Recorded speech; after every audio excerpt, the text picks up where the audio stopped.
Well, we are seeing an NDP budget delivered by an NDP Liberal government. Justin Trudeau is basically taking money that he's been collecting from Canadians who are suffering because of inflation, and he's using it to pay for the promises that he made to the NDP, and in turn, they're going to prop him up. Now, there were three things that Conservatives were looking for in the budget today. First of all, we were looking for controlled spending, which would in turn control inflation. Secondly, we were looking for tax breaks for Canadians. Canadians have been suffering greatly because of inflation and the high cost of everything, and they deserve a break, and so we've been asking for tax breaks for Canadians. Thirdly, we wanted to see some substantial programs or solutions to address the housing inflation crisis, specifically housing stock. What did we see, and what are we seeing in this NDP Liberal budget? Well, we are seeing out-of-control spending, no plan for long-term growth or productivity. We are seeing taxes go up, which in the end, Canadians, everyday Canadians, will be paying for.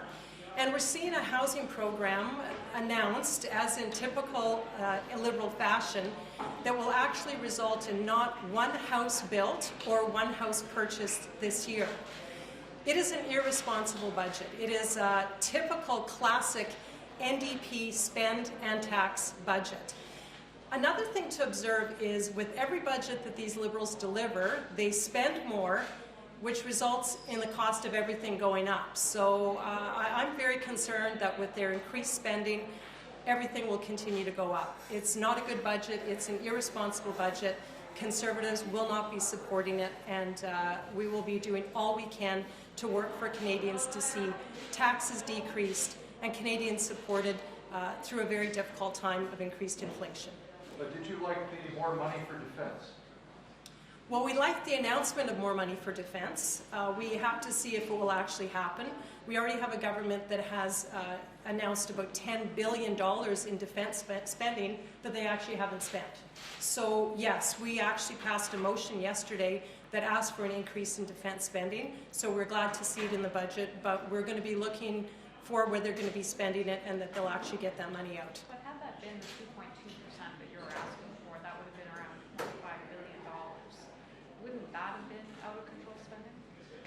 Well, that's a lot of money, but we'd rather see a shift in defense spending than them clawing back. So, this is the problem. When times are good, this government spends and spends some more, and then when things happen, like whether it's a pandemic or the invasion in Ukraine, they don't have the money to do what they need to do.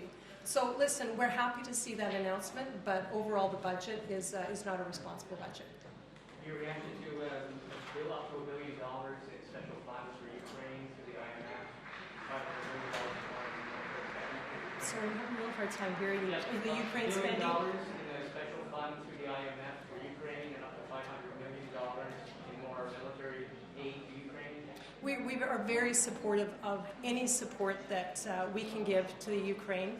I think, though, the challenge is, you hear some of the horrific stories. You see that what's happening in Ukraine, and they're actually asking for some specific weapons and things that the Canadian government could give them. The government's not doing that. So as much as we support anything that we can do to help people in Ukraine, there's more things the government can do, and so we're going to be pushing them to do those things.